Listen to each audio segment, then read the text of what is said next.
हिंगणा परिसरातील सरस्वती माध्यमिक विद्यालयाची शाळेची बस पर्यटनाला जात असताना चालकाचं नियंत्रण सुटल्यानं अपघात झाला.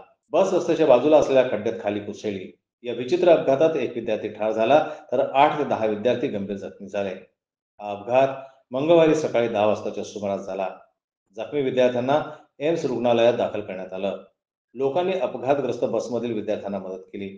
या अपघाताची माहिती मिळताच हिंगण्याचे ठाणेदार जितेंद्र बोबडे हे तात्काळ घटनास्थळी पोहोचले. त्यांनी जखमी विद्यार्थ्यांना रुग्णालयात पोहोचवण्याची व्यवस्था केली.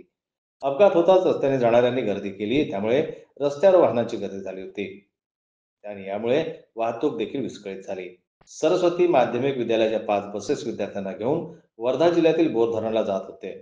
देवळी परिसरात बसचा अपघात झाल्याची माहिती मिळताच विद्यार्थ्यांच्या पालकाने एम्स रुग्णालयात धाव घेतली. अनेक पालक सकाळी रुग्णालयात पोहोचले. आपापल्या मुलाची विचारणा शिक्षकांना करीत होते, त्यामुळे रुग्णालयातही गोंधळ उडाला होता. हिंगणी रस्त्यावरून कवडसकडे जाताना पेंढरी देवळी गावाजवळ अपघात प्रवण वळण आहे. या वळणावर गेल्या 3 वर्षात 280 पेक्षा जास्त अपघात झालेले आहेत, तर गेल्या महिन्यात 8 अपघात झाले आहेत. हा वळण रस्ता सरळ करण्यासाठी गावकऱ्यांनी वारंवार निवेदने देऊन प्रयत्न केले आहेत, परंतु सार्वजनिक बांधकाम विभाग आणि वन विभाग यांच्यात वाद सुरू आहे. त्यामुळे या रस्त्याच्या दुरुस्तीचं काम रखडलेलं आहे. रस्ता दुरुस्त करावा, अन्यथा रस्ता बंद करू हा आक्रमक पवित्रा पेंढरी देवळी गावकऱ्यांनी यावेळी घेतलेला आहे. ब्युरो रिपोर्ट, जनमत लाईव्ह न्यूज, नागपूर.